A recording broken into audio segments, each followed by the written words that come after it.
Join SIMA members Michael Merrill and Doug Freer CSP as they review the obstacles, engineering, and staging solutions of a mixed-use retail complex in a metropolitan suburb. There's a trend in the industry where they're dropping these diamonds in the parking lots, and what it does is your natural plowing lines are gone. It creates an unnatural direction, and they're all over the lot. So you're seeing them get hit a lot. You can see this one has been scraped up and broken, and that corner is broken. The one over here I can see is the corner is totally broken out. They have all these dumpster enclosures set at the same angle, which is creating a lot of difficulty and low production rate. And if you walk over here, you can see this has already been hit several times, and I would assume plowing. But the fact that you have all this damage just in this one area, you're going to have to go through and log all this. If you're bidding this site or if you're awarded this site, you're going to have all this damage notated so that you're not held responsible. Just to look at the building, first look, we have awning the entire length of the building that end, it looks like, in the middle of the sidewalk. So you're going to have issues all winter of the snow dumping from the awning right into the middle of your sidewalk after you've already been done. So there are many return trips, a lot of extra de-icing. You're raking it off every storm, so not only are you clearing sidewalks, but the way to deal with it coming off the awnings is you're going to use a snow rake. So it's not just shoveling sidewalks. You've got to rake all this product off. So the property owners requested a fixed cost, a fixed seasonal number.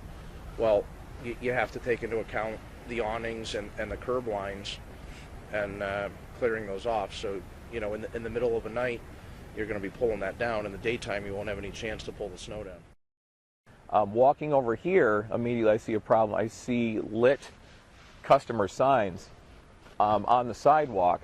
And what that does, the snow piles up on the sign, the heat of the light melts the snow, and it creates an awful freeze line underneath. The water drips until all the snow is gone. I see one at Boston Market. There's one sticking out of the drive-through.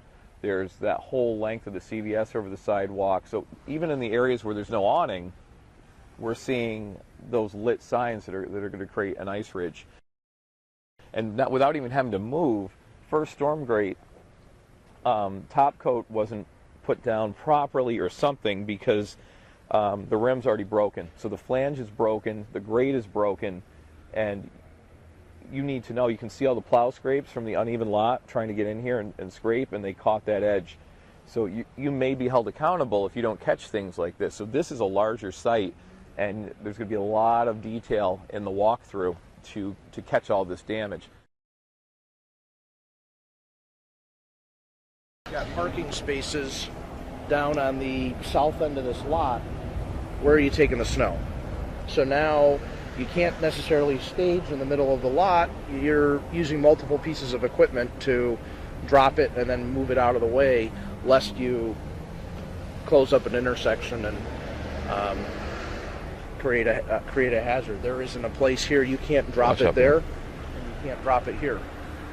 So now we know that there's really no push points in this whole front side, which creates the need for containment. Now, if you were to picture a backhoe or a loader with a pusher, and with the traffic we just had getting in line and going very slow, so we've got slow production because of the design, we have low production rates because of the amount of traffic, and what you see here is a mix of restaurants and, there's a pub, so that's a later thing. We have a CVS, which could even be 24 hours and drive-throughs. There's such a mixed-use site that the traffic probably won't slow down until very late. So you will not be able to pick up any sort of production, it seems, until very late at night.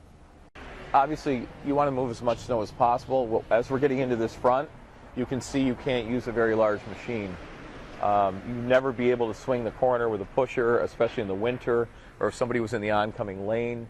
There's a lot of uneven surface. So the bigger the pusher, the more, depending on the pusher you're using, the more it's going to float over these low areas. And there's a ton of these low areas. This whole thing is pitched to that drain and braking. This is pitched to the center.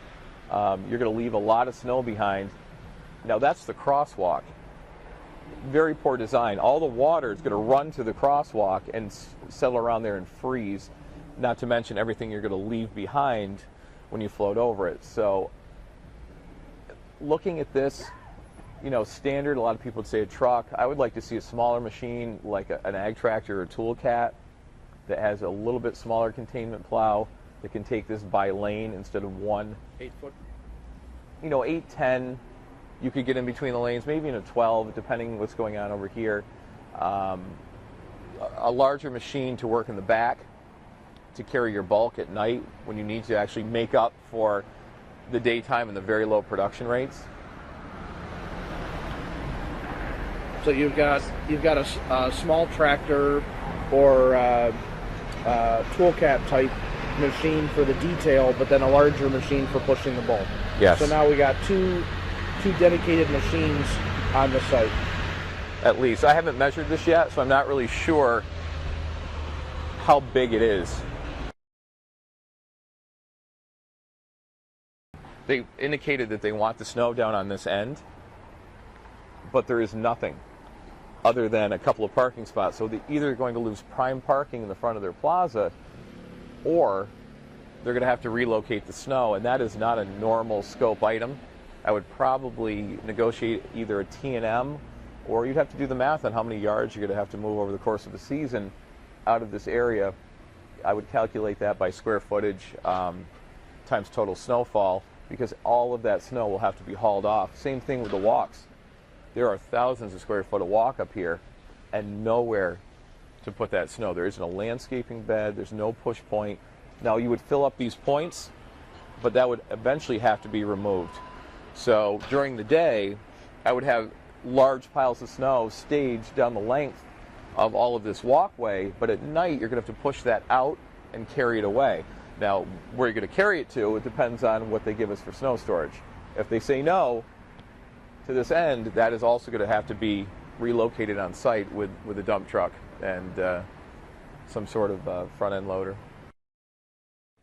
So there will have to be a full preseason, not, you should anyway, especially a site this large, but a full preseason walkthrough to identify all of this.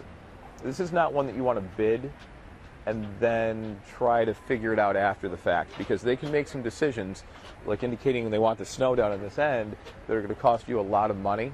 And after you've agreed upon a rate, there's probably going to be no negotiation. So you're going to, at that point, either lose it or have to deal with it, and you might end up losing money. You know, you need like a UTV with a poly edge to do these walks. A smaller machine, and I would recommend more of a tool cat ag tractor, and then the large machine. So you would have to have at least 2 machines, at least, in the lot side, and then the UTV on the walks. So that would put the price point out of reach of the current value. You have a roof drain outlet here that's internal. You have water that's pouring so hard off of this corner. You can see it coming off of these corners, and it's starting to erode the concrete. This is starting to settle. So now this is going to freeze and pop. This is a door. This is a walkway. This whole section here is awful. This is one you would have to spend a lot of time with. All this is pitched toward the building. So you know the building is moving. This is settled. Yeah, definitely. Wow. So now clearing this, now all of a sudden there's no longer a machine. You're going to have to come by here and scrape. Here's another one. So all the water's collecting on the roof and dumping out onto your sidewalk, and there seem to be several. So that's a very bad design. As you can see down here, where we talked about possibly staging a pile during the day, what I couldn't see before, that's an exit. So there's no pile going there. You've got 2 exits. The next nook, there's a bus stop and a fire hydrant.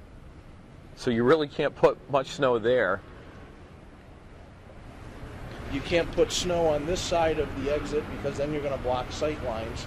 So if you carry snow past the exit, you're coming down here into the corner. You've got 1, 2, 3, maybe 4 spaces. And you can't come out more than the 20 feet off of that corner, because then you're going to block that exit going off onto the that eastern exit. You got all the handicap spaces here on the right side, so all this has to be cleaned. So at best, we've got a daytime push spot, assuming those spaces don't get filled up and you can swing the snow in there. Now, it's a good place and a bad place. You start using that for a push point, that's a major drainage area. So you don't want to cover that because you're going to spend the extra labor of digging it out over and over and over again. You're going down here to that end, hopefully. Your flow of traffic going west to east, where those 4 cars are parked now. You start to come any further, you're blocking the fire hydrant. Yeah, that's bad. And you can't go too high, because once you come up too high, you're either spilling onto the sidewalk or you're going to spill into this lane here. So you've really only got enough room for daytime snow, a couple daytime snow events, and you filled up that area.